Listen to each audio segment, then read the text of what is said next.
안녕하세요. 고포릴입니다. 정말 미쳤었던 컨퍼런스 챔피언십 데이가 끝이 났어요.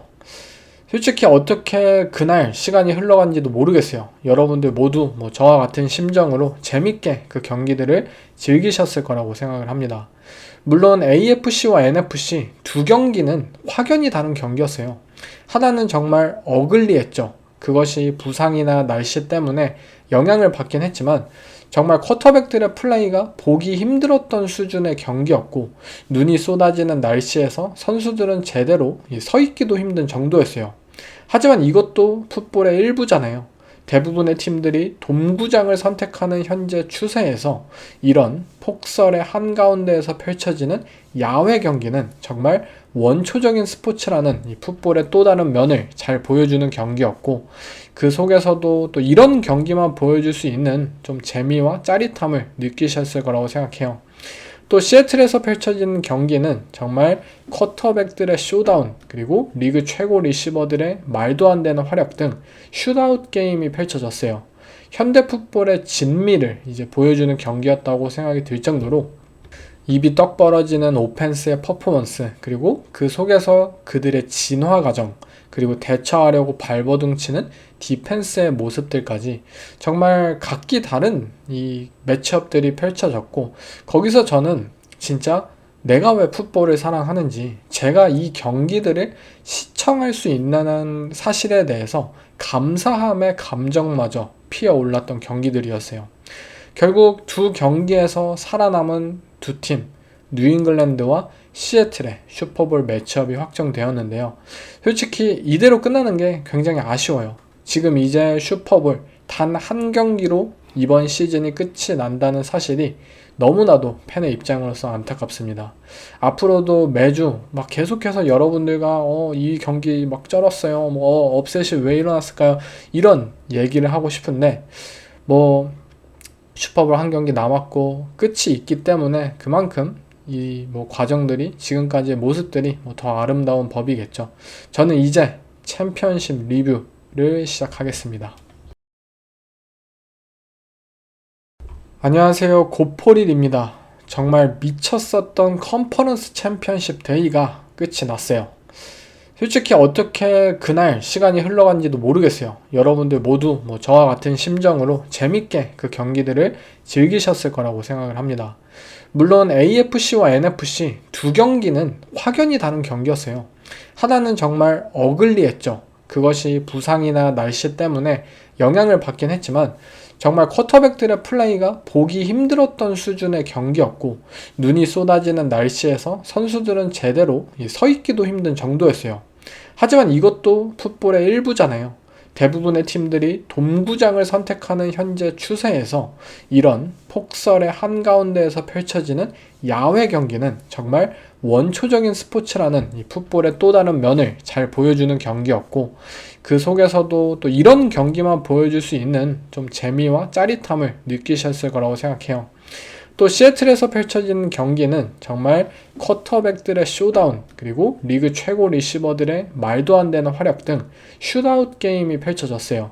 현대 풋볼의 진미를 이제 보여주는 경기였다고 생각이 들 정도로 입이 떡 벌어지는 오펜스의 퍼포먼스, 그리고 그 속에서 그들의 진화 과정, 그리고 대처하려고 발버둥 치는 디펜스의 모습들까지 정말 각기 다른 이 매치업들이 펼쳐졌고, 거기서 저는 진짜 내가 왜 풋볼을 사랑하는지, 제가 이 경기들을 시청할 수 있다는 사실에 대해서 감사함의 감정마저 피어올랐던 경기들이었어요. 결국 두 경기에서 살아남은 두 팀, 뉴잉글랜드와 시애틀의 슈퍼볼 매치업이 확정되었는데요. 솔직히 이대로 끝나는 게 굉장히 아쉬워요. 지금 이제 슈퍼볼 단 한 경기로 이번 시즌이 끝이 난다는 사실이 너무나도 팬의 입장으로서 안타깝습니다.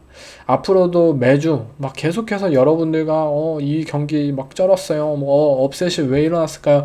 이런 얘기를 하고 싶은데, 슈퍼볼 한 경기 남았고 끝이 있기 때문에 그만큼 이 과정들이, 지금까지의 모습들이 더 아름다운 법이겠죠. 저는 이제 챔피언십 리뷰를 시작하겠습니다. You have to believe things sometimes before you can see them. And you have to believe that what you're doing is the right thing. And if it's not, you have to recognize it and make adjustments and changes to the program and everything else. And, we got a great group of guys, and they continue to, again, believe in the things that we did, and they formed and created an identity, and they try to protect it. 팬들이 외치던 제2의 닉 폴스, 스티디의 기적. 하지만 기적은 없었습니다. 10대 7로 스티디가 이끌던 덴버를 무너뜨리고 폭설 속의 경기에서 뉴잉글랜드 페이트리어츠가 승리를 거두었는데요. 일단 경기를 어떻게 보신지 여러분들의 시각도 굉장히 궁금해요. 여러분들은 어땠나요? 이 폭설의 경기에서 10대 7로 끝났고 두 쿼터백이 도합 167야드밖에 전진하지 못했던 이 경기 어떠셨나요? 저는 이 경기야말로 시츄에이셔널 풋볼이 진수를 발휘했다고 생각을 해요. 일단 차차 말씀드릴 텐데 제가 생각하는 감독의 정점에 있어서 패치의 감독 마이크 브레이블이 그 꼭대기에 위치해 있다고 생각할 수 있었던 경기였어요. 먼저 덴버 오펜스부터 한번 이야기를 해봅시다. 보닉스가 부상을 당하고 제러스 타뎀이 덴버에 선발이 된다고 했을 때 제가 느꼈었던 점은 단순 러싱으로만은 안 될 거라는 사실이었어요. 패치는 굉장한 런 디펜스를 현재 보여주고 있어요. 휴스턴이 그 디비저널 라운드에서 전보 패키지 6명의 오펜시브 라인맨을 꺼내 들었을 때 간단한 더블팀을 시행하는 것조차도 이 패치를 상대로 굉장히 고생을 하는 걸 봤었고 지금 밀튼 윌리엄스와 크리스찬 발모어 이 두 명의 퍼포먼스는 말도 안 되는 수준입니다. 이번 플레이오프에 있는 디펜시브 태클들 중에 그냥 단연 저는 탑2라고 생각해요. 그리고 상대가 헤비 퍼스널을 꺼내 들었을 때 이제 3명의 디펜시브 태클을 꺼내 들죠. 패치는 그 상황에서 나오는 통가나 더든도 그 존재감이 매번 미쳤어요. 계속해서 갭을 지원해버리는 선수들이에요. 더군다나 덴버는 빌스와의 경기에서도 목격했지만 러싱에 대한 아이덴티티가 그렇게 크지 않은 팀이에요. 우리 쿼터백의 패스가 정확하고 우리가 짧은 패스를 통해 그걸 러싱을 대체할 수 있다면 우리는 러싱을 굳이 안 해도 된다라는 마인드를 가지고 있어요. 하지만 이 경기 눈이 많이 올 것이라고 예보가 분명히 왔었잖아요. 눈이 오는 날 심지어 백업 쿼터백이 선발로 이 경기에 나선다라는 사실은 덴버가 본인들에게 있어서 썩 자신감을 가지고 있지 않은 그 러싱을 선택해야만 한다라는 좀 무거운 짐을 가지게 하잖아요. 과연 이 복잡한 상황을 과연 션 페이튼 감독이 어떻게 풀어날 것이냐, 그것이 굉장히 이 경기의 관건이었다고 생각해요. 그리고 덴버는 첫 드라이브에서 러싱을 2연속 부릅니다. RJ 하비가 첫 번째 플레이에서 1야드를 전진하고 두 번째 플레이에서 야드 전진이 없어요. 0야드를 전진해요. 그리고 썰드 앤 9에서 이제 썰드 다운 상황에서 패싱을 하는데 결국 플레이가 실패가 되고 펀트를 찹니다. 그 후에 션 페이튼 감독은 분명히 알았을 거예요. 첫 번째 드라이브를 통해서 우리 팀의 이 러싱 오펜스가 과연 통할지 통하지 않을지 그것을 점검을 했고 분명히 알았어요. 우리는 이 경기 단순히 러싱만으로 풀어나갈 수 없겠구나. 그냥 러싱을 점검했을 때조차도 결과가 이렇게 참혹했다는 것은 우리가 앞으로 어떤 오펜스를 추구해야 되는지에 대해서 좀 방향성을 잡을 수 있었을 거예요. 그리고 두 번째 드라이브부터 덴버는 확실히 달라집니다. 그들은 스티디의 손에 공을 맡기기로 결정을 해요. 패스를 시도하기 시작합니다.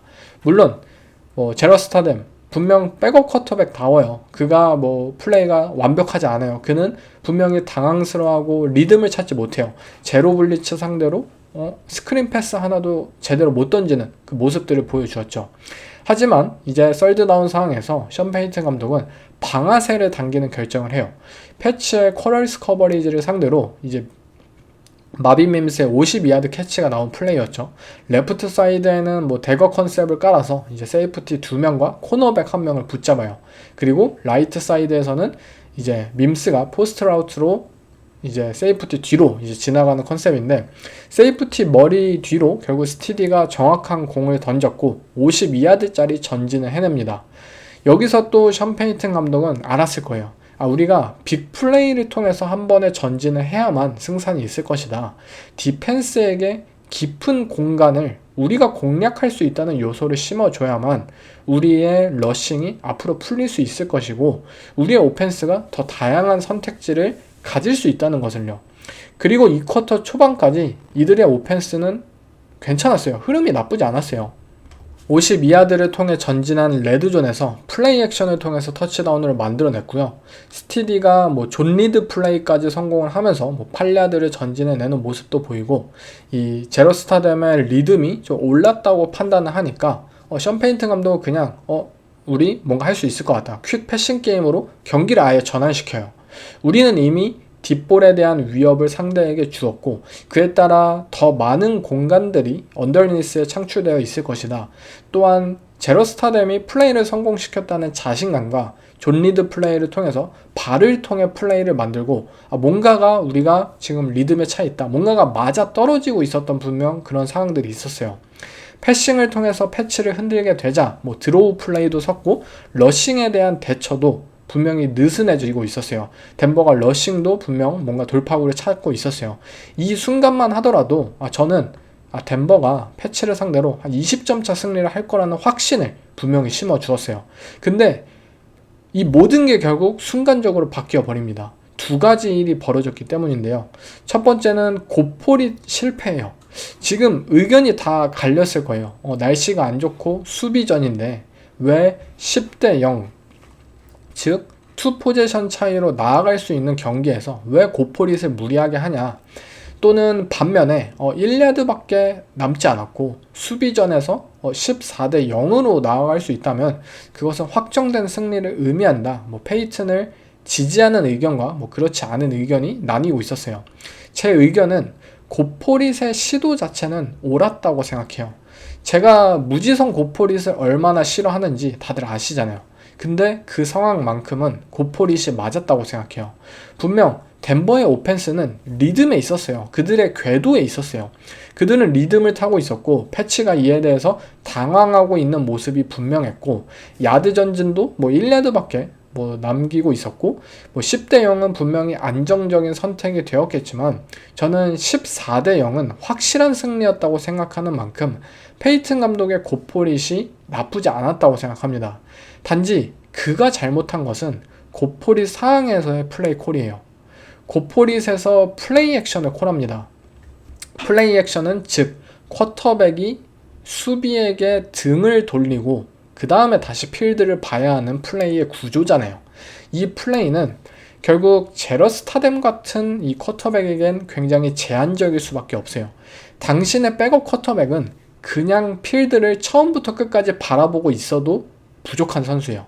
근데 그에게 있어서 등을 돌린 후에 다시 필드를 바라보게 한다는 점, 또한 운동 능력이 제한적인 선수예요. 플레이 액션 이후에 스크램블을 한다든지 플레이를 연장한다든지 그것에 있어서 무언가 기대를 할 수 없는 타입의 선수잖아요. 그런 선수에게 블리츠의 가능성이 높은 폴스 앤 원 상황에서의 플레이 콜에서 플레이 액션을 썼다는 것은 저는 패착이었다고 생각해요. 정말 러싱을 하든 풀백에게 공을 주든 러닝백에게 공을 주든 아니면 아예 그냥 스크린이나 그런 퀵 패스를 사용하는 것이 더 옳았다고 생각해요. 페이튼의 입장에서는 아마 제 생각에는 첫 번째 터치다운이 플레이 액션에서 나왔기 때문에 우리가 비슷한 레버리지를 가진 상황에서 그게 또 한 번 가능할 것이다 라고 믿은 것 같아요. 근데 뉴잉글랜드 디펜스의 블리츠 텐던시를 좀 더 생각했어야 한다고 봐요. 패치는 플레이오프 기간 동안 상대 형편없는 쿼터백들을 상대로 미친듯이 블리츠를 쓰고 있는 팀이에요. 그들이 만약 블리츠의 대처를 좀 못하네? 프레셔 들어오는 거예요? 당황하네? 이 생각이 들면은 블리츠를 그냥 끊임없이 해요. 계속 보내요. 미친듯이 보내요. 공교롭게도 플레이오프 3경기 동안 그들은 모두 형편없는 쿼터백과 함께 형편없는 리시버진을 가진 팀들을 상대하고 있었어요. 만약 뉴잉글랜드 입장에서도 상대팀에 푸카 나쿠아나 잭슨 스미스 지그바가 있었더라면 아무리 우리 코너백 자신 있다고 하더라도 맨 커버리지 블리츠 계속해서 고집을 하지 못하겠죠. 근데 차저스의 리시버, 니코 콜린스가 빠진 텍산스의 리시버, 그리고 덴버의 리시버들까지 본인들이 1대1에서 승산이 있다고 판단했기 때문에 이들은 블리치를 콜해요. 이번 경기도 뭐 블리치의 비율이 넥스트 젠 스탯에 의하면 35.0%인데 이미 높은 수치인데 아마 럼블리치까지 포함을 하면은 저는 40% 최소한 한 50% 정도는 되지 않았을까라고 생각이 듭니다. 그만큼 이 블리치에 대처하는 게 덴버 입장에서는 그 이후에도 중요했는데 경기 전체적으로 이 제러스타뎀이 블리치를 상대로 총 13번의 패싱 기회에서 6번밖에 패스를 성공시키지 못했고 패스 성공률이 일단 50% 아래예요. 그리고 6번의 패스를 성공했지만 32야드밖에 전진을 하지 못했고요. EPA 펄 드랍백은 마이너스 1.02 그냥 재앙 수준이었어요. 블리츠를 상대로. 더군다나 이 고포릿을 결국 실패하고 바로 다음 드라이브에서 두 번째 사건이 터집니다. third and 4에서 이제 스티디가 뭐 펌블을 저지르죠. 그 뭐 레터럴 패스라고 하는데 뭐 그게 뭐 레터럴 패스든 뭐 포워드 패스든 뭐 관계 없습니다. 절대 쿼터백의 입장에서 그런 플레이를 펼쳐서는 안 되었어요. 이것도 결국 블리츠를 상대로 나왔어요. 그 플레이 하나로 뉴잉글랜드가 결국 경기 유일한 이 터치다운을 기록합니다. 덴버의 실수로 말이죠. 그 터치다운을 만약에 제외를 하면은 사실 패치 입장에서는 본인들 스스로 얻어낸 득점이 필드골 하나밖에 없었어요. 그 사실만 봐도 이 플레이는 덴버 입장에서 너무 치명적이었다. 그리고 두 번 연속 오펜스의 턴오버가 일어나기 시작하자 션 페이튼 감독이 갑자기 오펜스에 대한 모든 소스들을 버리기 시작해요. 물론 그 이후에 날씨가 한몫을 하긴 했어요. 정말 폭설이 갑자기 심해졌죠. 공을 제대로 보기도 힘든 상황이었고 뭐 쿼터백, 러닝백, 리시버, 뭐 라인맨 모두 상관없어요. 그냥 모두 막 슬로피할 수밖에 없었어요. 그러자 션 페이튼 감독은 다 버려요. 오케이, 아무것도 못한다. 스티디의 발을 활용한 플레이 버리고요. 뭐 존 리드도 그 경기 초반에 한 번 나온 거 빼고는 없었고 플레이 액션도 그때 고포릿으로 실패한 이후에 그냥 완전히 버렸고 스티디의 퀵 패싱 게임도 그가 펌블을 저지른 이후에 믿지 않아요. 나 스티디 안 믿어. 그냥 나 하고 싶은 대로 최대한 안전하고 보수적으로 갈게. 너무 뻔한 러싱 플레이와 너무 뻔한 스크린 패싱 게임. 우리가 정규 시즌에 덴버의 오펜스가 부진했을 때 목격했었던 그 뻔하디 뻔한 플레이 콜, 그게 바로 챔피언십에 나와버려요. 본인의 쿼터백을 믿지 못한 상황에서 나오는 플레이 콜. 패치 입장에서는 너무나도 편안한 거예요. 상대 쿼터백은 턴오버 이후에 정신을 못 차리지. 상대 오펜스의 웨폰진들도 무섭지도 않지. 플레이 콜마저도 단순하지. 그 결과 덴버 브론코스는 5번의 후반 드라이브에서 단 37야드밖에 전진을 하지 못합니다. 엄청난 수준이죠. 물론 날씨 때문에 어쩔 수 없다라고 생각을 할 수도 있겠죠. 그러나 이것은 챔피언십 경기잖아요. 슈퍼볼 진출이 달렸던 경기예요. 날씨를 탓하려면 그냥 집에 가는 거예요. 더군다나 덴버는 리드하고 있는 상황이 아니었잖아요. 분명 터치다운을 내주었고 턴오버 때문에 단순히 시간을 뻐기다가 집에 가자라는 이 경기의 방식이 되어서는 안 되었습니다. 본인들의 오펜스가 단 3점이라도 필드골을 만들기 위해서 그것을 목표로 했다면 전반전에 보여주었던 그런 컨셉들을 후반전에서도 저는 도전했어야 된다고 생각해요. 오펜스에서 안 되니까 최대한 보수적으로 가고 디펜스에서 우리가 뭔가를 만들 것이다. 터치다운 하나 만들어주길 기대하는 것은 사실 오펜시브 코치 입장에서는 말도 안 되는 책임 6이라고 생각해요. 그 결과 패치가 뭐 득점을 하였고 그 이후로 이들은 시간을 태웠고 덴버는 제한적인 기회가 남죠. 그리고 페이튼 감독이 그 제한적인 기회에서 이제 불렀던 것은 그냥 고볼이었어요. 마지막 4쿼터 드라이브 보시면 퍼스트 다운과 세컨드 다운의 플레이 디자인이 똑같아요. 아웃사이드 리시버 2명이 그냥 수직으로 올라가고 슬롯에서 크로싱 라우트를 타요. 첫 번째 스냅에서 실패해요. 두 번째 이제 플레이에서 똑같이 또 쓰는데 또 실패를 합니다. 맨 커버리지였고 블리츠의 압박이 다가오자 스티디는 겁을 먹고 그냥 막 던져요. 그리고 결국 크리스찬 곤잘레스가 인터셉션으로 경기를 끝냅니다. 페이튼의 입장에서 시간도 없고 짧게 여러 번의 전진을 할 수 없으니까 그냥 고볼을 던져보자 라는 심정이었을 텐데, 그걸 눈이 가장 많이 쏟아졌을 때 쿼터백의 패스가 제한적이고 바람도 많이 불고 공이 흔들릴 것이고 리시버들이 과연 수직 라우트를 제대로 탈 수 있을지에 대해서도 불분명한 그런 상황에서 그것을 고집했다는 것은 좀 이해하기가 어려워요. 만약 눈이 와서 플레이가 제한적일 수밖에 없다면 왜 상대도 제한적으로 만들 수 있는 옵션 라우트라든지 또는 정말 더블 무브라든지 그런 것들 있잖아요. 상대도 굉장히 미끄러지게 만들 수 있고 그런 것들을 이용할 수 있는, 왜 스크린 플레이는 경기 초반부터 별로였는데 그거를 왜 경기 막판까지 고집했는지, 또한 스티디를 통해서 결국 이번 경기 보여주려고 했던 것이 무엇이었는지, 그의 발을 활용했던 리드 플레이가 왜 한 번밖에 나오지 않았는지, 터치다운을 불러왔던 그 52야드짜리 패스, 딥 패싱 컨셉이 왜 갑자기 나오지 않았는지, 상대가 플레이오프 2경기 동안 미친 듯한 블리츠의 팀이었는데 왜 블리츠에 대한 대처를 준비해오지 않았는지 등 션 페이튼 감독에게 있어서 플레이콜에 대한 의문이 좀 많이 남은 경기였어요. 물론 스티디가 제한적인 쿼터백이었고 날씨가 폭설이 내렸어요. 이해합니다. 그렇지만 최선의 경기는 아니었다고 생각해요. 백업 쿼터백으로도 진짜 슈퍼볼에 진출하고 롬바르디 트로피를 거머쥐려면 정말 2017년 필라델피아 이글스처럼 미친 플레이 콜들이 이어져야 한다고 생각해요.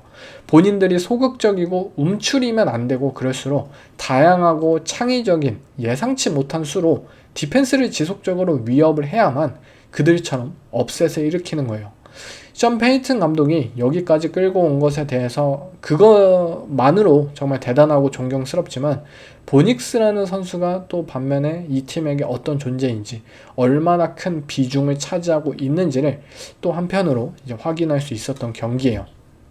그리고 여러 면으로도 그냥 덴버가 그냥 매치업에 졌던 경기예요. 올 프로가 몇 명이다 자랑했었던 덴버의 오펜시브 라인, 그냥 패치 디펜시브 라인한테 속된 말로 그냥 발렸다고 표현해도 될 정도이고요. 제러스타뎀이 완벽하게 패스를 던진 상황에서도 콜랜드 서튼과 험프리가 다 놓쳤어요. 드랍을 했죠. 감독부터 선수까지 이 모든 인물들이 사실 최선의 경기가 아니었기 때문에 덴버의 오펜스가 엉망으로 이제 보여질 수밖에 없었던 그런 경기였습니다. 물론 엉망인 것은 패치 오펜스도 마찬가지였어요. 그들은 정말 이 제러스타뎀의 펌블이 아니었더라면 이번 경기 3점에 그쳤을 정도로 형편없었던 그들이었어요. 드레이크 메이의 스탯라인 한번 보세요. 21번의 패스 시도 중에 10번 성공했고 86야드 전진했고 5개의 색을 당했습니다. 이날 색을 5개 당했는데 프레셔 투 색 레이트가 45%였대요. 그러니까 압박에 시달렸을 때 색을 당할 확률이 45%, 2분의 1인 거예요. 그냥 이 경기에 패치가 이긴 게 저는 신기할 정도예요. 일단 패치 오펜스는 분석할 게 사실 별로 없어요. 그냥 이 경기 모든 게 잘 풀리지 않았어요. 첫 번째 드라이브에서 썰드다운 상황, 덴버가 제로 블리츠 룩을 펼칩니다. 그리고 스냅 후에 이제 커버리지로 드랍을 변환을 하는데 드레이크 메이가 슬랜트 라우트를 던지죠, 패스를. 근데 이 패스가 픽6로 경기를 진작에 끝날 위기에 처하게 됩니다. 근데 후판가가 이제 그 패스를 하필 드랍을 하면서 결국 목숨을 연명하게 돼요. 뉴잉글랜드가 자랑하는 케이션 부티와의 딥볼 시너지, 그것도 이 경기엔 없었어요. 일단 패트릭 설테인이 아예 이제 부티를 차단하는 데 성공을 했고요. 또 포켓이 지속적으로 흔들리는 상황이었고, 우리 리시버가 상대 코너백을 이기지도 못하고 세퍼레이션을 창출하지 못하고 또 쿼터백이 같이 이제 흔들리고 있는 상황이었기 때문에 뉴잉글랜드의 패싱 게임이 당연히 일관성 있는 모습을 보이기 힘들었어요. 그러나 드레이크 메이라는 쿼터백의 MVP 시즌에 있어서 올해 가장 간과되는 점은 바로 그의 다리예요. 이번 경기의 드레이크 메이는 패싱에서만큼은 진짜 마이너스였어요. 그러나 발로서 팀에 기여하기 시작해요. 레드존에서의 쿼터백 드로우 플레이는 얼마 전에 있었던 뭐 내셔널 챔피언십, 이제 컬리지 내셔널 챔피언십에서의 멘도자가 떠올랐던 플레이고, 발로써 지속적으로 위기 상황을 모면하고 퍼스트 다운을 갱신해내고 경기를 끝나게 만들었던 4쿼터 2미닛 이제 썰드 앤 5에서 쿼터백 외글 플레이로 퍼스트 다운을 갱신했던 것은 정말 대단했어요. 본인 스스로 어쨌든 경기를 끝냈잖아요. 여기서 저는 다른 선수들과의 차이가 있다고 생각을 해요. 뭐 저스틴 허버트, CJ 스트라우드, 뭐 제러 스타뎀, 사실 패치가 플레이오프 지난 3경기를 거쳐오면서 붙었던 쿼터백들과 드레이크 메이는 굉장히 적은 차이가 있었다고 생각해요. 메이 자체가 턴오버를 5개를 저지르고 15개의 색을 당한 플레이오프 최초의 쿼터백이래요. 최초래요, 최초.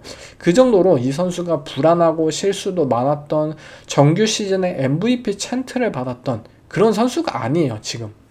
하지만 드레이크 메이는 발로써 무언가를 만들어내고 있어요. 우리 팀이 승리의 기로에 있고 팀원이 아닌 이제 내가 무언가를 해야 한다. 내가 이제 이 팀의 리더고 내가 이 팀의 쿼터백이잖아 라는 그 상황이 느껴졌을 때 그는 지속적으로 발로써 무언가를 만들어내요. 그렇기에 어글리 게임이라고 불리는 이 지난 3경기들에서도 메이는 결국 최종적인 승자로 남아있을 수 있는 거예요. 다른 쿼터백이 만들어내지 못하는 그 영역에서 결국 드레이크 메이는 만들어내니까요. 그리고 그 무언가를 만들었을 때 그 차이를 통해서 승리를 견인하는 것이 바로 마이크 브레이블 감독의 능력이에요. 진짜 미친 경기였어요. 상황 판단 능력, 감독으로서 어떻게 게임을 조율해 나가야 하는지, 날씨에 따라서 우리가 어떤 플레이를 펼쳐야 하며 우리들에게 최선의 플레이가 무엇인지를 정확히 분석해내었고, 풋볼 룰에는 어긋나지 않은 뭐 각종 꼼수들까지 활용을 하면서까지 패치의 승리를 견인하는 데 성공했어요. 모두가 션 맥베이, 뭐 마이크 맥도날드, 뭐 오펜스 천재, 디펜스 천재, 이 스킴의 천재들을 원하지만 진정한 CEO 타입의 감독이 왜 각광을 받아야 하는지, 왜 필요한지 마이크 브레이블이 정말 잘 보여준 경기였어요. 브레이블 감독은 이 경기에 단순했어요. 우리의 쿼터백이 패싱을 못해. 상대의 쿼터백도 패싱을 마찬가지로 못해. 그리고 날씨는 좋아지지 않아. 계속해서 눈이 더 와. 단순합니다. 그냥 필드골 하나 어떻게든 쥐어짜서 우리 시간만 태우자. 그 정말 단순한 게임 플랜을 실제로 성공시키기까지 이들은 엄청나게 계획적이었어요.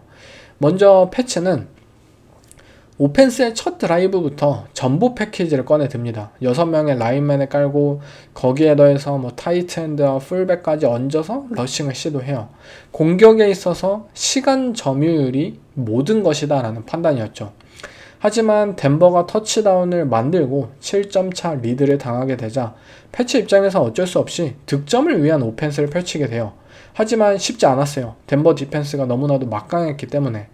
예상했던 대로 패치의 양 태클들은 굉장히 힘든 경기가 펼쳐졌어요. 닉 보니토와 조나단 쿠퍼, 그리고 인테리어 디펜시브 라인진까지 패치는 태클들이 버티지 못하자 이 타이트 엔드와 러닝백을 활용해서 칩을 합니다. 덴버는 또 칩을 할 것을 예상했어요. 칩을 하려고 라인에 블락커를 붙이면 바로 스턴트를 해요. ET 스턴트, 즉 엣지 러셔가 칩을 당한 반동으로 오히려 강하게 인사이드로 파고들고, 디펜시브 태클은 아웃사이드로 엣지 러셔가 원래 갔어야 하는 그 방향으로 이제 빠져나가서 압박을 넣는 전략. 이게 또 성공적이었고 드레이크 메이는 색을 엄청나게 당합니다.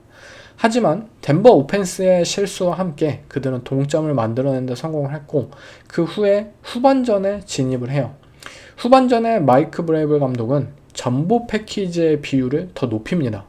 전반전에 이 전보 패키지의 비율이 16%였던 게 후반전에는 50%까지 올라가요. 경기 전체 비율이 이제 33%였는데 엄청나게 많이 썼죠. 그렇게 러싱을 통해 안전하게, 천천히, 그리고 시간을 잡아먹는 오펜스를 택했고, 그 속에서 드레이크 메이가 본인의 발로서 스크램블을 통해서 빅플레이를 만들어내고 안전하게 이제 필드골로 리드를 하는 데 성공을 해요. 필드골이 성공한 뉴잉글랜드는 또 한 번 득점을 이어가려 했어요. 조시 맥다니엘스의 전매특허, 이제 트릭 플레이, 플리커를 정확한 상황과 타이밍에 이제 코랍니다. 맥콜린스가 31야드짜리 빅플레이를 만들어내고 뭐 46야드짜리 필드골을 시도하지만 결국에 이제 킥이 빗나가면서 실패를 합니다. 그리고 거기서 마이클 브레이블은 또 한 번 확신에 차게 돼요. 지금과 같은 날씨에선 필드골조차도 못 찰 거다라는 사실을요. 결국 양 팀이 전진을 하는 것 자체, 뭐 터치다운을 만드는 것 자체도 불가능한데 전진을 뭐 어떻게든 해서 뭐 트릭 플레이를 하든 어떻게 해서 뭐 진짜 레드존까지 가더라도 필드골 성공률 또한 극악이라는 것. 결국 우리가 해야 할 것은 진짜 그냥 오로지 시간만 태우는 거예요. 그거 말고는 다 필요 없다. 이미 경기는 10대7, 점수차 10대7이다. 우리가 이대로 끝나면 승리하는 팀은 우리야. 그러면 우리는 뭐 썰드 앤 펀트 상관없어. 그냥 러싱만 고집하면 된다 라는 것을 밀어붙여요. 그게 마이크 브레이블이에요. 그는 경기 도중에 선수 교체를 일부러 늦게 하는 전략을 썼어요. 오펜스가 선수 교체하는 걸 끝까지 보고 디펜스 선수를 나중에 교체해요. 그러면 심판이 계속 공을 가지고 있거든요. 디펜스 선수까지 들어와야지 이제 공을 줘요. 그 방식으로 시간을 질질 끌어서 우리가 플레이하는 디펜스 선수들에게 좀 더 숨을 돌릴 기회를 주고 계속해서 새로운 선수들을 투입해서 그들의 디펜시브 라인을 살아있게 만들어요. 그리고 시간을 끄는 것은 덤이고요. 뉴잉글랜드의 디펜스가 후반까지 좋은 활약을 펼친 것은 단순한 운이 아니에요. 이 경기는 진짜 브레이블 감독이 큰 그림부터 정말 작은 디테일까지 모든 것을 완벽하게 설계했기 때문에 승리할 수 있었던 거예요. 어떻게 이기든지 관계없어요. 정말 뭐 못나 보이든 상관없어요. 이기는 자가 승리하는 거다. 그게 브레이블이 보여줬던 경기예요. 물론 이 경기는 단 3점 차로 정말 필드골의 성공 유무에 따라서 경기가 끝났을 정도로 차이가 미미했어요. 그렇지만 그 3점의 차이는 결국 감독의 차이였다고 생각해요. 브레이블의 경기 조율 능력, 시간 관리, 트릭 플레이를 당기는 타이밍, 그리고 꼼수, 이것들이 결국 션 페이튼 감독을 압도한 경기였고 그렇기에 패치가 슈퍼볼에 진출할 수 있게 되었어요. 결국 이들에게 있어서 드는 의문은 단 하나겠죠. 현재 오펜스 퍼포먼스로 과연 시애틀을 상대할 수 있을까라는 질문. 저도 솔직히 걱정이 많이 됩니다. 드레이크 메이가 지금 MVP 모습이 아니에요. MVP를 떠나서 너무 못합니다. 색 비율이 심해도 너무 심해요. 그렇지만 한 주 쉬잖아요. 이제 슈퍼볼 경기까지 2주의 기간이 주어진다는 점. 분명히 체력적으로든 또는 멘탈적으로든 준비할 수 있는 부분들이 많아요. 그리고 설마 진짜 MVP 챈트를 받는 드레이크 메이가 4번 연속 경기를 말아먹을까? 정규 시즌에 부진을 해도 4주, 한 달까지는 보통 그렇게 가진 않거든요. 진짜 메이가 부진을 하더라도 혹시라도 지난 3경기처럼 또 뉴잉글랜드만의 방식으로 어떻게 해서든 끈질기게 또 승리를 만드는 방법을 또 찾아낼 수도 있을 거라고 생각합니다. 네, 다음은 시애틀에서 펼쳐진 미친 경기로 한번 가볼게요.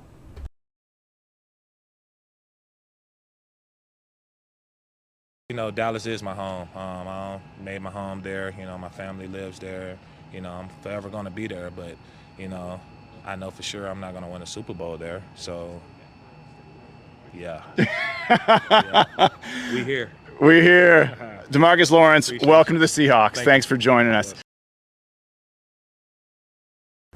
치열한 펀치들이 오갔어요. 하지만 결국 27대 31로 시애틀이 디비전 이제 3번째 맞대결에서 승리하게 되었습니다. 이 경기는 단연코 이번 플레이오프 최고의 경기였어요. 뿐만 아니라 올해 램스와 이 시애틀이 맞붙었던 3번의 경기 모두 올 시즌 최고의 경기들이었어요. 이 새로운 라이벌리가 선보였던 이번 시즌의 명경기들은 저는 절대 잊히지 않을 것 같아요. 디비전 라이벌의 정규 시즌 경기가 한 번은 1점 차, 또 한 번은 2점 차로 끝이 났고 1대1로 또 승률도 주고받고 또 마지막 3번째 경기를 챔피언십에서 슈퍼볼을 걸고 그것이 펼쳐졌고 그 경기조차도 올해 최고의 경기로 끝이 났다는 것. 역사상 이런 매치업이 사실 있었을까요? 3번의 매치업이? 이거는 진짜 말도 안 되는 길을 걸어왔던 두 팀 간의 대결이었습니다.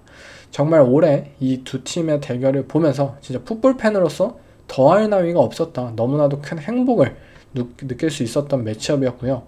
그리고 두 팀이 걸어온 이 팀의 방향성, 선택들, 모든 것들이 정말 대단하다고밖에 느낄 수 없었던 경기들이에요.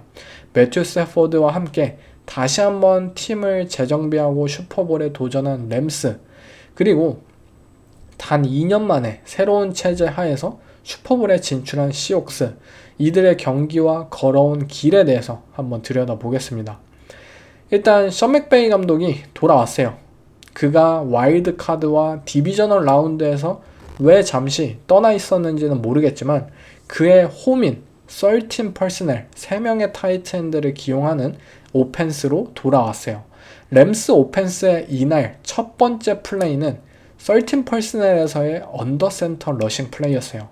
그들은 정규 시즌에서의 두 차례 맞대결에서 시옥스가 니켈 디펜스를 고집한다는 사실, 그렇기 때문에 본인들이 실제로 13 퍼스널에서 큰 성공을 거두었고, 그렇기 때문에 이번에도 그들의 큰 방향이 되어야만 한다고 믿었어요. 하지만 13 퍼스널의 비율이 알 수 없는 이유로 극명하게 저하되었던 플레이오프 경기들 때문에 혹시 이걸 또 저버리지는 않을까 많은 걱정을 개인적으로 했지만, 맥베이 감독은 다시 본인들의 아이덴티티, 그리고 시애틀을 무너뜨릴 수 있는 가장 강력한 무기가 13 퍼스널이었다는 사실을 기억해내는 데 성공을 했어요. 13 퍼스널은 말 그대로 경기의 핵심이었어요. 그리고 그랬어야만 하기도 하고요. 13 퍼스널에서 램스는 단순히 러싱에서의 성과만을 깨한 것이 아닙니다. 그들은 이 13 퍼스널을 통한 모든 레이어를 하나하나 쌓는 데 집중을 했어요. 경기의 첫 번째 플레이가 이제 언더센터에서의 러싱이었다면 바로 뒤이어서 나온 두 번째 플레이는 13 퍼스널에서의 샷건 포메이션이었어요. 2x2 스택셋에서 이제 시애틀의 디펜스가 어떻게 반응하는지, 우리의 13 퍼스널이 어떻게 펼쳐지느냐에 따라서 어떤 대처를 해내는지 맥베이 감독은 분명히 알아내길 원했어요. 헤비 퍼스널에서의 시애틀의 대처는 사실 정규 시즌과 크게 다를 바가 없었어요. 그냥 본인들의 니켈 패키지를 고집하고 닉 이메널이라는 제2의 캠 챈셀러를 이제 슬롯에서 배치해가지고 뭐 태클링도 열심히 하고, 또는 뭐 커버리지에서 또 타겟을 지원하는데 집중하고, 그리고 전체적으로 디펜스가 투 하이 커버리지를 유지한 채 뭐 세이프티가 빠르게 내려와서 뭐 크로서를 차단한다든지, 아니면 뭐 고볼을 같이 이제 막아준다든지, 코너백은 한쪽은 프레스하고 한쪽은 스쿼트를 해가지고 리시버와의 1대1 매치업에 집중한다든지, 이런 상황에서 션 맥베이 감독은 그들의 디펜스 텐던시를 정확하게 분석을 해냅니다. 우리가 모션을 했을 때 상대가 어떻게 커뮤니케이션을 해내고 콜을 내리는지, 우리가 플레이 액션을 했을 때 해당 지점에 선수를 보내면 누가 그 선수를 커버하고 매치업이 펼쳐지는지, 그들의 프레스 커버리지 테크닉에 대해서 우리의 어떤 리시버를 보내야 할지 등 거의 디펜스에 대한 분석이 거의 완벽했고 신들린 듯한 플레이 콜들이 이어져요. 그리고 단순히 우리가 샷건에서의 스프레드 아웃 오펜스로는 시옥스의 디펜스를 뚫어내기는 어렵다고 깨달아요. 조각들을 움직이게 만들어야 하고, 그들에게 더 나은 레버리지의 기회를 주어야만 하고, 우리가 이 대결에서 구조적으로 얻을 수 있는 이점, 그들이 13 퍼스널에서 니켈 패키지를 고집하기에 러싱에 대한 대처가 세컨 레벨까지 구조적으로 먼저 이루어질 수밖에 없다는 점을 생각하고 굉장히 많은 플레이 액션을 선사합니다. 그것도 이제 13 퍼스널 또는 2x2, 22 퍼스널에서 말이죠. 첫 번째 램스의 빅플레이, 푸카나쿠아의 44야드짜리 캐치는 22 퍼스널 기반의 플레이 액션 플레이에서 나옵니다. 시옥스는 그 상황에서 이제 커버 1, 러버 플레이를 콜했고, 모든 코너백들이 프레스 커버리지를 해요. 맥베이 감독은 분명히 알았어요. 이 상황에서 만약 시애틀의 디펜스가 투 하이 커버리지가 아니라 다른 커버리지를 만약에 믹스를 한다면 그것은 필드의 중앙이 타겟이 될 거라는 사실을요. 그래서 커버 1 러버를 하죠. 이제 세이프티 한 명이 중앙을 이제 같이 이제 보는 거예요. 맨 커버리지 안 펼치고 이 세이프티 한 명은. 그래서 푸카가 이제 아웃사이드에서 위치했고 그 당시에 아마 코너백이 위더스푼이었던 것 같은데 프레스 커버리지에 있어요. 근데 맥베이 감독과 스태포드는 알았던 거죠. 오케이, 우리는 여기서 중앙을 노리면 안 된다. 분명 뭐 러버가 있을 것이고 우리가 뭐 어떻게 해서든 이 플레이에서 뭔가를 노릴 수 있다면 그것은 아웃사이드가 될 것이고 프레스 커버리지를 상대했을 때 과연 푸카나쿠아를 이 선수가 막아낼 수 있을까? 그것을 실험을 해요. 그리고 푸카가 맨 커버리지 진짜 빡빡했거든요. 근데 어떻게 해서든 뚫어내고 캐치 기회를 만들어내요. 솔직히 진짜 그냥 몸빵으로 뚫어냅니다. 이건 말도 안 되는 경기였어요. 그 플레이 리플레이 진짜 천천히 다시 보시면 아시겠지만 코너백이 잘못하지도 않아요. 근데 그냥 매치업상의 우위를 만들어내요. 그리고 경기 초반에 시애틀 시옥스가 세컨 다운에서 좀 블리츠를 좀 썼었는데 연속적으로 썼는데 맨 커버리지를 주요 상황에서 썼을 때 맥베이 감독과 스태포드는 모두 정답을 적중시켜요. 아마도 뭔가 알았던 것 같아요. 제 개인적으로는. 시애틀이 사실 블리츠를 많이 쓰고 맨 커버리지를 자주 쓰는 팀은 아니잖아요. 그들이 그걸 사용했을 때 램스는 뭔가 다르다, 뭔가 다가올 것이다 라는 것을 느꼈고 그때마다 지속적으로 매치업 볼을 던집니다. 뭐 디반테 아담스의 23야드짜리 캐치도 블리츠 상대로 나오거든요. 그냥 매 플레이가 그랬어요. 시애틀 너네 디펜스가 뭘 할지 우리 알아. 우리는 공이 가야 할 곳에 계속해서 던질 거야. 나머지는 선수들에게 맡기고. 근데 그 선수들조차도 다 이겨줘요. 아담스의 29야드 캐치도 고볼이었고 스태포드는 이날 뭐 사실상 디반테 아담스가 프레스 커버리지에 위치한다? 그러면 그냥 그쪽으로 던졌어요. 35야드짜리 캐치도 똑같은 고볼이었어요.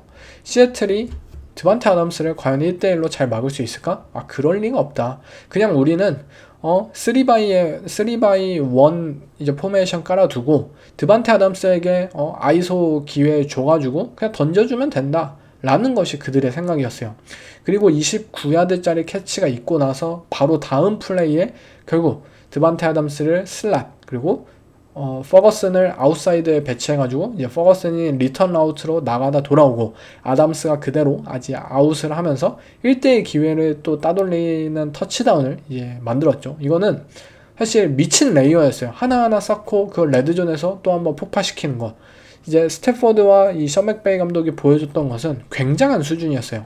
다시 이제 플레이 액션에 대해서 좀 더 돌아가자면 이날 스태포드의 플레이 액션에서의 그 스텝들이 굉장했습니다. 뭐 하프롤 액션을 비롯해서 지속적으로 필드를 움직이고 러싱으로 이미 레이어를 쌓은 상태에서 펼쳐진 이들의 필드 플레이 액션이 필드 사이로 엄청난 공을 던져댔어요. 파킨슨의 40야드짜리 캐치 플레이도 13퍼스널 기반의 플레이 액션이었고 그 플레이에서 사실 시애틀의 수비가 라인베커가 잘했어요. 플레이를 잘했어요. 오케이. 플레이 액션인 거 알겠어. 나 이 타이트핸드, 내 등 뒤로 돌아가는 이 타이트핸드 막을 거야. 근데 정말 완벽하게 아슬아슬한 그 마진의 패스를 정확하게 스태포드가 꽂아내요. 그런 패스가 지속적으로 이루어졌다는 게 이번 경기에 말도 안 되는 요소였던 것 같아요.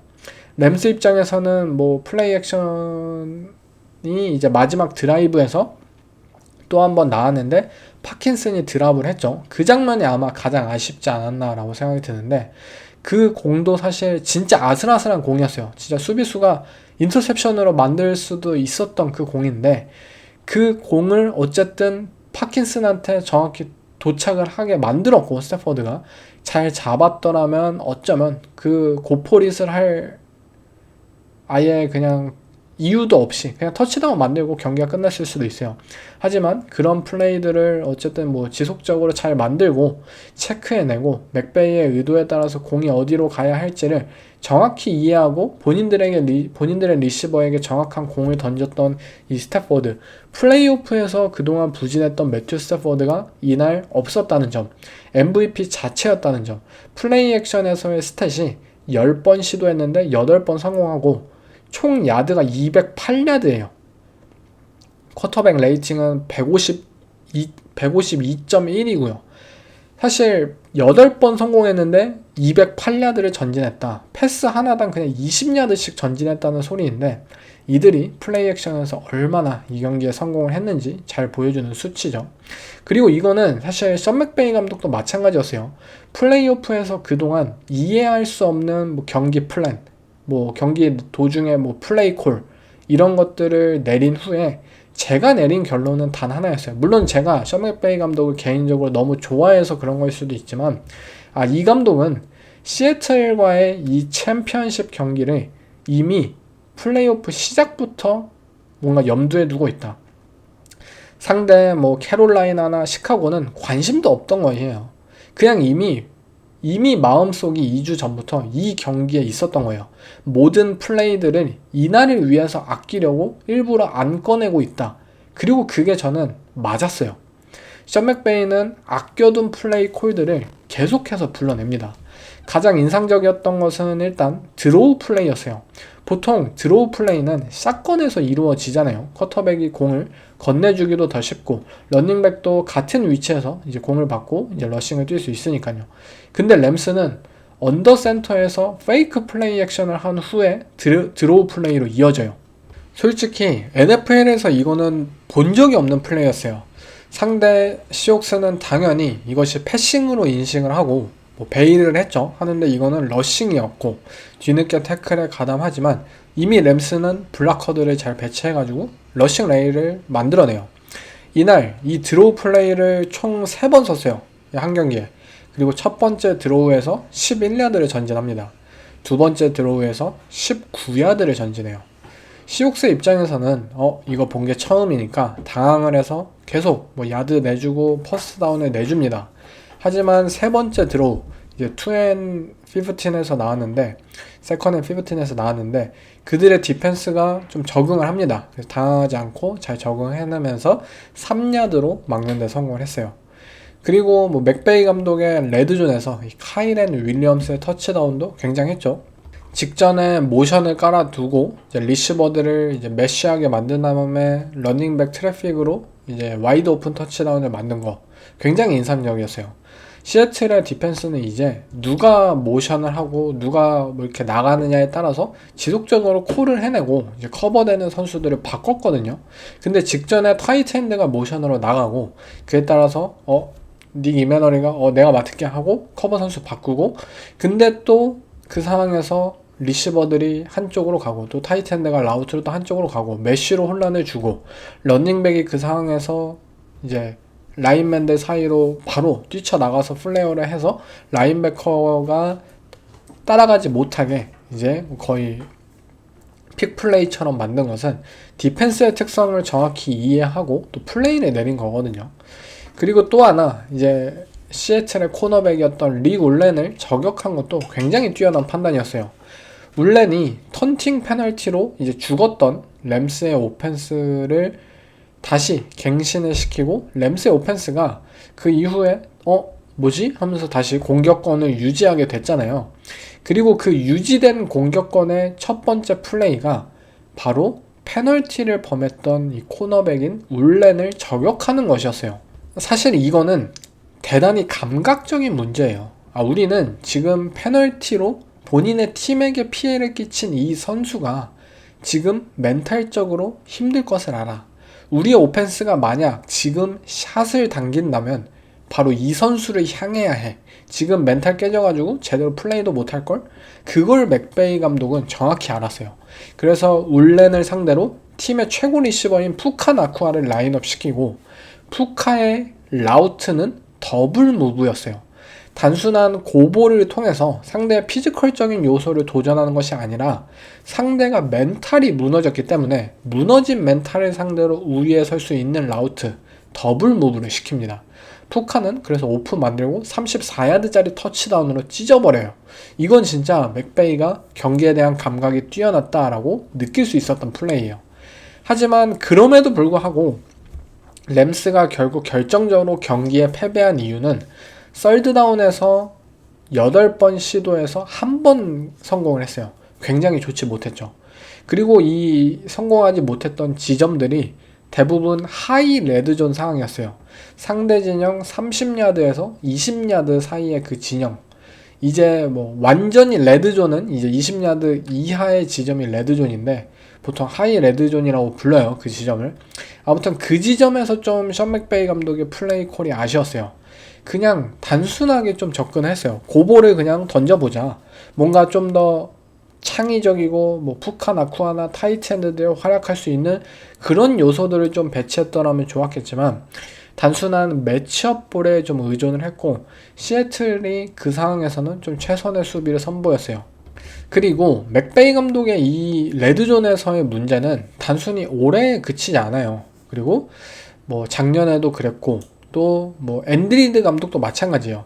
최근에 이 오펜스의 천재들이 뭔가 레드존에서 좀 아쉬운 모습들을 지속적으로 보여주고 있어요.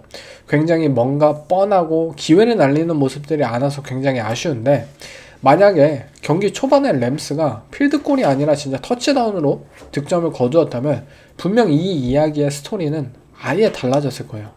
램스가 물론 이 레드존에 대한 문제를 해결하기 위해서 레드존 치트키 드반테 아담스를 데려왔고 그것에 있어서 성공을 거두기도 했지만 결국 필드가 이제 레드존에 가까워졌을 때 아담스의 활약은 빛이 나지만 이렇게 하이 레드존에서는 아직도 램스가 무언가 기회를 제대로 만들어내지 못한다. 그 부분이 굉장히 아쉬웠어요.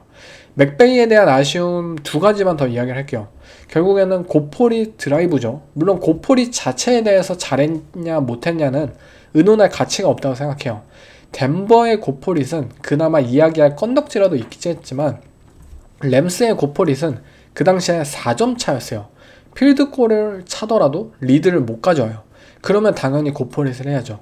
필드골을 차는 근거 자체가 디펜스가 막아줄 것이다. 그러면 우리가 공 돌려받고 다시 필드골 성공시키면 된다라는 게 근거인데 고포릿을 실패하더라도 디펜스가 막아야 하는 건 똑같아요. 이거는 무조건 고포릿이었어요. 논란이 된다는 것조차 저는 이해하기 힘든 상황입니다. 그 고포릿 상황에서 어쨌든 세컨 앤 4 상황에서 런 스터프가 나오는 장면이 있어요. 그 플레이가 있는데 러싱 플레이 설계가 굉장히 잘못되었어요. 태클 옆에 있었던 타이트 엔드로 2I에 서 있는 라인베커를 블락시켰는데 이거는 너무 멀었어요. 블락을 아예 할 수가 없는 타이트엔드 입장에서 그런 설계였어요. 그 결과 이제 프리한 라인베커가 태클 그냥 쉽게 만들었어요. 본인들이 잘하던 뭐 타이트엔드를 모션한다든지 인설트 시킨다든지 그런 모습들을 좀 보여줬어야 한다고 생각을 합니다. 또한 결국 이제 오펜스의 마지막 플레이도 굉장히 설계가 아쉬웠어요. 그 플레이에서 시애틀의 디펜스는 실수를 저질러요. 러닝백이 플레어를 했을 때 수비수 2명이 따라가요. 1명만 따라가야 하는데 2명이 모두 따라가는 그 실수가 나왔고 램스 오펜스 입장에서는 오케이 실수 저질렀네 우리에게 분명 기회가 있다 라는 상황이었죠. 근데 모두가 굉장히 쉽게 커버를 당했고 커버를 쉽게 당한 이유는 결국 뭐 플레이 디자인 자체가 아쉬웠기 때문이죠. 그리고 스태포드 입장에서는 프리스냅에서 시애틀이 제로 블리츠 룩을 선보였기 때문에 오케이 나는 뭐 이들이 실제로 블리츠를 할지 안 할지 몰라. 그렇지만 어쨌든 블리츠를 할 가능성을 보여줬기 때문에 시간을 끌지 않고 그냥 바로 공을 던져야겠다 라고 생각을 해서 이제 커버당하고 있었던 퍼거슨한테 패스를 했죠. 근데 코너백이었던 시애틀의 위더스푼이 너무나도 쉽게 공을 쳐내는 데 성공을 했어요. 이게 뭔가 최선의 플레이는 아니었다라는 것이 제 생각이었어요. 그리고 결정적이었던 것은 스페셜팀의 차이가 드러나도록 놔두었다는 점이에요. 이미 정규 시즌 두 번째 경기에서 라시드 샤이드에게 킥 리턴 터치다운을 얻어맞은 션 맥베이는 절대 스페셜팀에서 차이가 나도록 두면 안 되었어요. 그의 리터너가 첫 번째 캐치를 놓쳤을 때 반드시 경기에서 제외시켜야 했어요. 하지만 계속해서 펀트를 받도록 냅뒀고 그 순간부터 펀트 펌블이 나오는 것은 시간 문제였어요. 사실 결국 두 번째 캐치 실수가 나왔고 첫 번째는 운이 좋게도 본인들이 리커버를 했지만 풋볼의 신은 두 번 도와주지 않습니다. 두 번째는 시애틀이 리커버를 하고 그 다음에 바로 제이크 보보가 터치다운을 만들죠. 스페셜 팀이 부족하다라는 것을 맥베이는 누구보다도 잘 알아요. 근데도 왜 이 모든 것들에 대해서 방관을 했는지 솔직히 이해하기 힘든 순간이었습니다. 경기 전체적으로 시애틀의 디펜스는 거진 500야드를 내주었는데 그 이유는 그냥 램스가 너무나도 뛰어났기 때문에 이런 결과가 저는 벌어졌다고 생각해요. 시애틀은 분명 단단한 팀이에요. 그들의 디펜시브 라인들의 노력과 허슬, 개개인들의 탤런트, 테크닉, 파워 다 엄청난 수준이고요. 그렇게 많은 세컨더리들을 로테이팅 할 수 있다는 미친 뎁스와 세컨 레벨에서의 커뮤니케이터들 정말 엄청난 경기였어요. 솔직히 매 플레이마다 시애틀의 선수들은 다 옳은 자리에 위치했습니다. 매번. 보통의 오펜스를 상대했다면 그 선수들이 인터셉션을 가져왔을 것이고 인컴플릿을 매번 만들었을 거예요. 근데 그냥 램스가 미쳤어요. 스태포드가 미쳤고 그들의 리시버들이 미쳤던 경기였기 때문에 그 작은 마진을 성공시켰고 그렇기에 너무 많은 야드를 헌납하게 된 경기였어요. 저는 그들에게 있어서 또 이런 경기는 없을 거라고 저는 자부할 수 있을 것 같아요. 그만큼 램스의 오펜스가 미친 경기력이었기 때문에 시애틀의 디펜스가 무너졌었다 라고 생각을 하시면 될 것 같습니다. 하지만 결국 시애틀의 디펜스는 무너지는 와중에도 중요한 스탑들을 해냈어요. 닉 이메너리가 드반테 아담스, 푸카 나쿠아 그리고 리버스 상대로 커버리지 매치업 됐을 때 모두 인컴플릿을 만들 것이다 라고 누가 생각을 했겠어요. 미친 존재감을 보였죠. 진짜 캠 챈셀러 이야기를 하는 게 과언이 아니에요 이제는. 그리고 위더스푼도 경기 초반에는 힘들었지만 마지막 두 번의 플레이로 결국 팀을 슈퍼볼로 이끌었어요. 엄청난 커버리지 능력을 선보이는데 성공했죠. 그리고 이런 활약들이 단순히 일어난 게 아니에요. 이게 운이 아닙니다. 실제 프로에서 뛰기에는 애매할 것이다 라는 평가를 받았던 이메너리를 드래프트에 썼던 시애틀의 선택. 디펜시브 라인을 건설하기 위해서 우리는 바이런 머피를 선택하겠다. 그들의 모습. 현대 NFL의 디펜스에 있어서 데번 위더스푼이라는 유형의 코너백이 앞으로 어떻게 필요한지를 정확히 이해한 이들의 선택. 시즌 전에 디마커스 로렌스를 영입하고 또 마이크 맥도날드가 오기 전에 레오나드 윌리엄스를 트레이드 해오고 이전 피트 캐롤 체제에 있었던 모든 이 디펜스 선수들을 내보냈던 이들의 선택. 사실 너무나도 과감한 선택이었을 거예요. 그렇지만 시애틀은 분명히 알았어요. 본인들의 디비전에 있는 카일 셰너한과 션 맥베이를 상대하기 위해서는 두 오펜스의 천재들처럼 디펜스에서 트렌드를 이끌어갈 수 있고 오펜스의 변화에 맞추어 빠르게 팀을 재설정할 수 있는 디펜시브 마인드의 감독이 필요하다는 사실을요. 그렇게 그들은 볼티모어에서 트렌드의 주자였던 이 마이크 맥도날드를 영입했고 그 디펜스에 맞는 새로운 타입의 선수들을 영입하고 드래프트하기 시작을 했어요.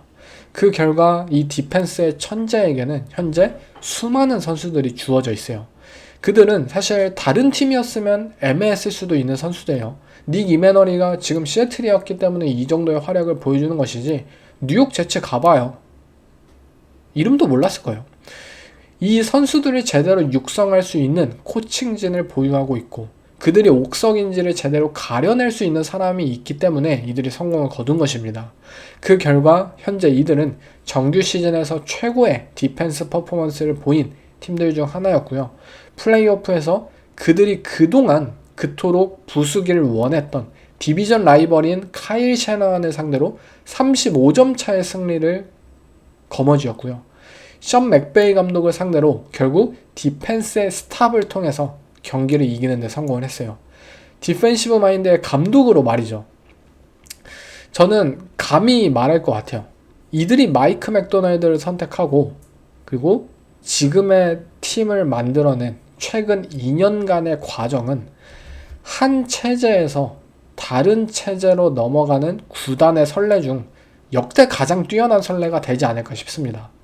오펜스에서도 마찬가지잖아요. 그들은 러셀 윌슨이 더 이상 프랜차이즈를 지켜주지 못할 것을 알았어요. 그래서 러셀 윌슨을 보내고 지노 스미스를 데려오죠. 그들은 피트 캐롤 감독이 더 이상 본인들을 슈퍼볼로 이끌 수 있는 코치가 아니라는 것을 알았어요. 그들은 지노 스미스가 더 이상 본인들이 알고 있던 헝그리 지노 스미스라고 생각하지 않았어요. 그들은 또 다른 누군가가 필요하다고 생각을 했고 샘 다놀드를 영입해요. 그들은 DK 메칼프가 더 이상 팀의 넘버원 리시버면 안 된다고 믿고 있어요.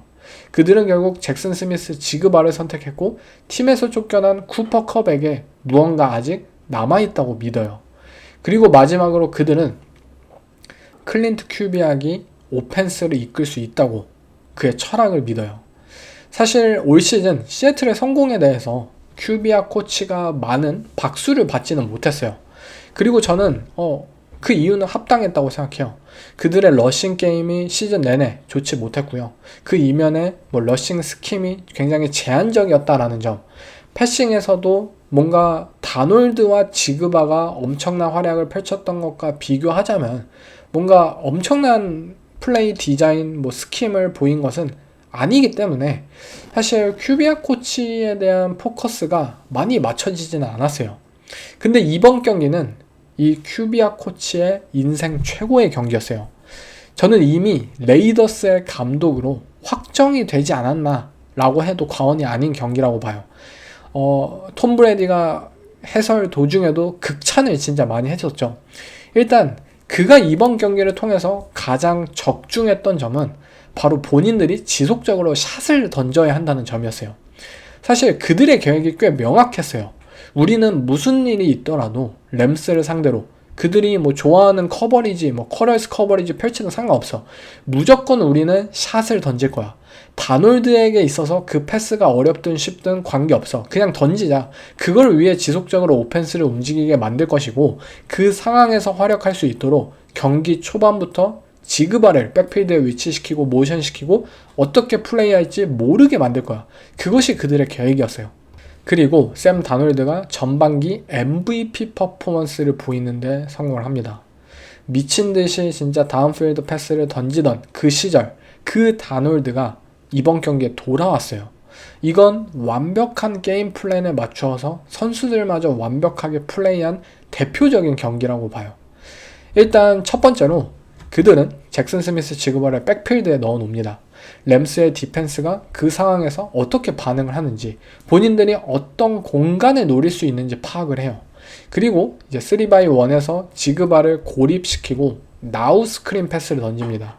그리고 지그바가 미스 태클 유도하고 16야드짜리 이제 플레이를 갱신을 해요. 그리고 그들은 아마 깨달았을 거예요. 우리가 지그바를 어디에다 배치시켜도 램스는 사실 뚜렷한 방안이 없다. 지그바를 위해서 계속해서 체인을 돌리자라는 방식이에요. 그래서 실제로 필드 모든 곳을 뛰어다닙니다. 단지 백필드, 스크린 패스 이거는 하나의 장치일 뿐이에요. 지그바는 숏, 인터미디에이트, 딥 모든 에리아를 돌아다니면서 다놀드와 함께 플레이를 만들어내요. 이 경기 가장 핵심적인 라우트는 결국 코너 포스트였어요. 램스의 세이프티를 상대로 특히 그들이 쿼럴스 기반이기 때문에 어쩔 수 없이 세이프티 혼자 고립되게 두는 상황이 분명히 발생하고 특히 그 선수가 퀸튼 레이크나 본인들이 신뢰하는 선수라면 코비 듀란트나 그러면은 코너 포스트로 이 선수를 노릴 수 있다. 샷을 당길 수 있다는 것을 큐비악 코치는 알았어요. 잭슨 스미스 지그바의 42야드짜리 캐치 포스트 코너였어요. 코너 포스트였어요. 램스가 어떤 변장을 하든 상관없어요. 너네가 블리츠든 맨 커버리지든 쿼럴스 커버리지든 인버티드 템파 2든 관계없어. 그냥 코너 포스트로 세이프티 뒤로 우리 공 던질 거고 잭슨 스미스는 잡을 거야. 레드존에서 우리는 그가 견제를 덜 받길 원해. 오케이, 모션 시키고 백필드에 위치시킨 다음에 시절스 컨셉으로 포스트 라우트 터치다운을 만들어요. 꼭 잭슨 스미스 지그바가 심지어 아니어도 돼요. 우리는 만들 수 있어. 램스의 세컨더리 하나도 무섭지 않아. 제이크 보보가 로테이팅 된 블리츠 상대로 코너 포스트로 또 하나의 터치다운을 만들어요. 시애틀은 경기 내내 단 하나의 생각이었어요. 우리는 너네보다 낫다. 우리는 지속적인 빅플레이 기반으로 너네를 뚫어낼 것이다. 그 상황을 단적으로 보여준 것이 첫 번째 드라이브 썰드다운에서 펼쳐진 라시드 샤이드의 51야드짜리 고볼 캐치였어요. 32살의 코너백인 데리우스 윌리엄스가 라시드 샤이드를 상대로 프레스 맨 커버리지를 펼쳐요. 근데 사실 누가 봐도 이거는 미스 매치업이잖아요. 32살에 느린 코너백인 데리우스 윌리엄스가 존 커버리지에 특화된 선수가 라시드 샤이드를 상대로 프레스맨을 펼친다. 샤이드는 리그에서 가장 빠른 선수잖아요. 못 쫓아갔어요. 그래서 엄청난 세퍼레이션을 벌려가지고 51야드짜리 캐치를 만듭니다. 그리고 이것이 왜 중요했냐면 썰드다운에서 나왔다는 점. 즉 시애틀은 모든 썰드다운 상황에서 두렵지가 않은 거예요. 두려울 필요가 없는 거예요. 우리는 썰드다운에서 너네를 상대로 50야드를 꽂는 게 가능해. 이거는 사실 답이 없는 거예요. 선수들 개개인의 탤런트 격차를 의미하거든요. 이거는. 그 이후로 크리스 슐라, 이제 램스의 디펜시브 코디네이터는 모든 걸 막 던집니다. 블리츠도 해보고 뭐 변장도 해보고 하지만 결국 그들의 세컨더리가 리시버들과 경합을 이제 하게 되는 상황만 펼쳐지면 그 모든 의도가 물거품이 되어버려요. 정확한 패스, 정확한 라우트, 정확한 캐치, 게임 끝이에요. 그리고 이 탤런트의 격차는 단순히 공중에서만 일어나는 게 아니었어요.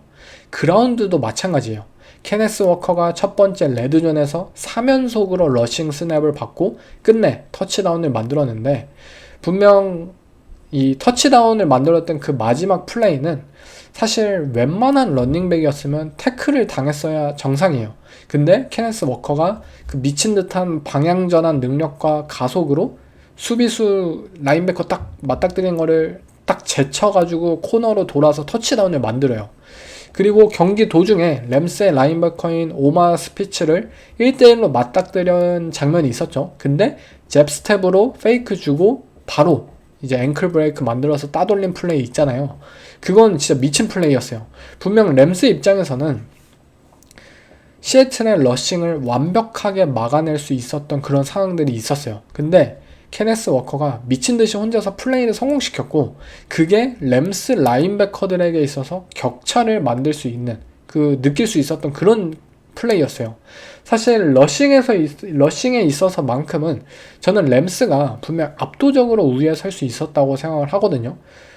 왜냐면 시애틀의 라이트 가드인 그 브래드포드가 좀 실수가 굉장히 많았어요. 이번 경기에. 뭐 원래도 실수가 많았고요. 근데 그거를 케네스 워커가 다 극복을 해냈어요. 혼자서. 램스의 라인베커로는 도저히 이 러닝백을 제대로 태클링할 수 없다라는 생각이 들 정도의 수준이었어요. 그리고 심지어 이 격차가 가장 크게 드러난 것은 바로 쿼터백 포지션이에요. 저는 사실 램스의 D라인이 강하게 그들을 압박할 거라고 믿었어요. 물론 그런 상황이 분명히 있었죠. 분명 다놀드에게 있어서 항상 클린한 상황은 아니었어요. 발 밑이 진흙탕인 적도 여러 번 있었어요. 근데 다놀드가 진짜 미친 듯한 플레이를 매번 펼쳤어요. 매 플레이마다 이거는 진짜 말도 안 된다. 이거는 최선이다. 라는 식의 플레이를 매번 했어요. 매번. 엄청난 아름다운 볼을 던지기도 했고 그의 빠른 판단력은 매번 위기에서 팀을 구해내기도 하고 사실 이 경기의 게임 플랜 자체가 엄청나게 많은 샷을 던지는 거잖아요. 그래서 다놀드의 어깨에 굉장히 많은 것을 기대었어요. 물론 정규 시즌처럼 다놀드가 인터셉션 하나 던지고 우리는 터치다운 또 뽑아내면 되니까 너가 실수해도 괜찮아 라는 마인드를 이미 가졌을 테지만 다놀드는 단 한 번도 실수를 하지 않았어요. 진짜 이렇게 완벽할 수 없었던 경기라고 저는 생각을 해요. 그의 다운필드 패싱 능력과 더불어서 또 체크다운의 판단 그리고 디시전 메이킹, 빠른 디시전 메이킹 그리고 과소평가되는 운동 능력까지 톰 브래디가 이 경기에 해설로 플레이 액션을 왼쪽으로 하는 것은 오른손잡이 쿼터백에게 너무 어려워요 하는데 샘 다놀드가 너무나도 쉽게 그걸 계속해서 던지고 완벽하게 성공을 시켜요. 솔직히 이 경기 저는 큐비아 코치가 물론 경기의 전체적인 플랜 자체는 굉장히 잘 짰는데 경기의 이 플레이 콜들은 비슷한 컨셉들의 플레이를 좀 반복했던 요소들이 분명히 있었어요. 근데 그 반복되는 플레이들이 매번 성공이에요. 매번 효과예요. 같은 컨셉이어도 다른 선수를 배치하고 그 다른 선수마저도 지속적으로 똑같은 성공을 거두고 있고 오히려 이제는 반복을 해서 성공하는 건가? 라고 헷갈릴 정도였어요. 그들이 또한 이제 쿠퍼컵이라는 리시버를 이 큰 경기에 믿고 게임에서 가장 중요한 4쿼터에 체인 무버로 사용한 것도 정말 대단한 판단이었어요. 저는 쿠퍼컵이 부상을 당하고 작년에 램스에서 좀 부진을 했을 때 사실 선수 커리어가 끝났다고 생각을 했어요. 분명히 스피드가 현저하게 떨어졌고 더 이상 그의 라우트를 통해서 세퍼레이션을 벌리지 못했기 때문이에요. 그 당시에 쿠퍼컵은 사실상 캐치 능력이 뛰어난 선수로 거의 툴이 하나밖에 없었어요. 하지만 시애틀은 그를 믿어줬고요. 그의 몸이 서서히 회복을 했고 결국 이번 챔피언십 시즌의 가장 중요한 경기에서 그의 경기력이 폭발했어요. 물론 그가 예전과 같은 폭발력을 보이기는 힘들겠지만 지그바가 현재 견제를 받는 상황, 썰드다운에서 그 대신 확실한 캐쳐로서 믿을만 하다는 것을 이 경기를 통해 증명을 해냈어요. 말도 안 되는 노력과 승리에 대한 집념을 좀 엿볼 수 있었던 경기였고 시애틀이 어쨌든 쿠퍼컵에게 배팅을 해서 성공했다는 사실이 진짜 존경스럽습니다. 그들이 선택한 모든 하나하나가 지금 팀에 기여하는 선수들로 이어졌고 이 모든 선택들을 주도한 단장인 존 슈나이더는 솔직히 최근 3년만 보면은 단장으로서 고트급 퍼포먼스예요. 거의 야구로 치면은 10연타석 홈런을 쳤다고 해도 과언이 아닙니다. 시애틀이 슈퍼볼에 올라간 것은 저는 단순한 운이 아니었다고 믿어요. 그들은 확실한 비전을 가지고 그 단계를 밟은 거예요. 물론 그 단계를 제 생각보다는 빠르게 좀 치고 올라선 것은 사실이지만 그들이 비전, 그들의 방향, 그리고 지금까지 헤쳐나왔던 과정들은 정말 대단합니다. 샘 다놀드라는 쿼터백과 마찬가지예요. 이 쿼터백이 작년 미네소타에 있었을 때 본인을 탈락시켰던 LA 램스를 상대로 정규 시즌 디비전 라이벌로 처음 맞닥뜨렸을 때 그는 4개의 인터셉션을 범했어요. 그리고 2차전 맞대결에서도 인터셉션을 줄이는 데 성공을 했지만 어쨌든 2개를 범하고 하지만 경기 후반에 컴백 승리로 한번 되갚아줘요. 그리고 3번째 맞대결에선 아무런 턴오버 없이 완벽하게 깔끔한 경기력으로 팀을 슈퍼볼로 이끌었어요. 샘 다놀드라는 쿼터백이 매년 보여주고 있는 이 성장과 발전, 이것은 올해의 스토리라고 해도 과언이 아니에요. 이 시애틀이라는 팀이 함께 매번 발전을 거듭하고 있다는 것이 그들이 올해 슈퍼볼에 진출할 수 있었던 진정한 원동력이에요. 정말 뉴욕 제츠 시절부터 캐롤라이나 시절까지 드래프트 버스트라고 불리면서 그 힘들었던 시즌을 경험하고 샌프란시스코에서 카일 셰너한을 만나서 또 미네소타에서 케빈 오코넬을 만나서 커리어를 다시 썼던 샘 다놀드가 성공했지만 정규 시즌 용이다, 새가슴이다, 큰 경기에서 못한다 라고 불렸던 그 오명까지 이제는 깨트리는 데 성공을 했습니다. 정말 존경스럽고 그의 여정이 어디까지 이어질지 저도 궁금해요.